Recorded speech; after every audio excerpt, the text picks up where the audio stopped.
Hey guys, I'm super soft and I posted in a very long time. School just really kept me busy. But anyways, today we're reading to Thessalonians. I'm sorry. Today we're reading 1 King chapter 17, and today's verse of the day is Thessalonians 3 verse 3. But the Lord is faithful, and He will strengthen you and protect you from the evil one. Amen. So today we're reading 1 King chapter 17. 1 Kings chapter 17.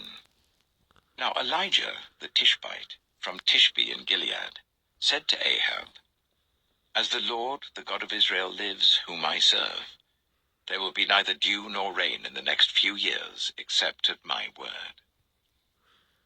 Then the word of the Lord came to Elijah, Leave here, turn eastward and hide in the Kerith ravine east of the Jordan.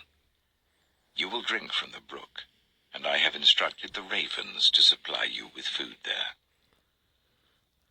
So he did what the Lord had told him. He went to the Kerith ravine, east of the Jordan, and stayed there. The ravens brought him bread and meat in the morning, and bread and meat in the evening, and he drank from the brook. Some time later the brook dried up because there had been no rain in the land. Then the word of the Lord came to him. Go at once to Zarephath, in the region of Sidon, and stay there. I have instructed a widow there to supply you with food. So he went to Zarephath. When he came to the town gate, a widow was there gathering sticks. He called to her and asked, Would you bring me a little water in a jar, so I may have a drink? As she was going to get it, he called, And bring me, please, a piece of bread. Surely as the Lord your God lives, she replied, I don't have any bread, only a handful of flour in a jar and a little olive oil in a jug. I'm gathering a few sticks to take home and make a meal for myself and my son, that we may eat it and die. Elijah said to her, Don't be afraid. Go home and do as you have said. But first make a small loaf of bread for me from what you have, and bring it to me, and then make something for yourself and your son.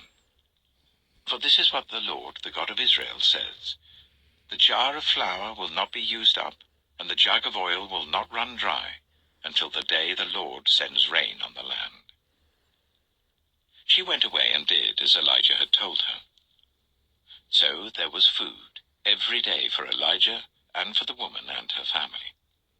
For the jar of flour was not used up, and the jug of oil did not run dry, in keeping with the word of the Lord spoken by Elijah. Some time later, the son of the woman who owned the house became ill. He grew worse and worse, and finally stopped breathing.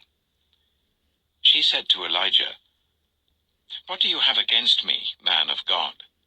Did you come to remind me of my sin and kill my son?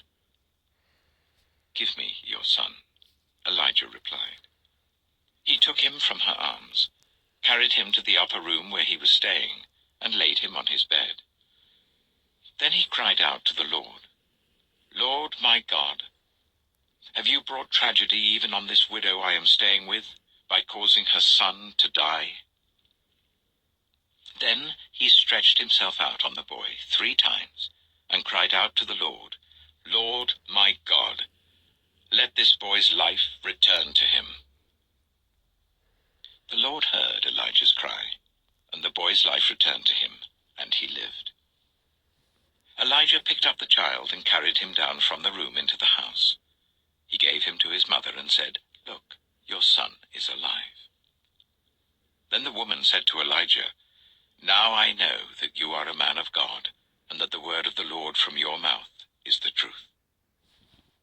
Amen. So that was 1 King chapter 17, and tomorrow we'll read 1 King chapter 18. I'm going to end the video off here, and you guys have a blessed night. Amen.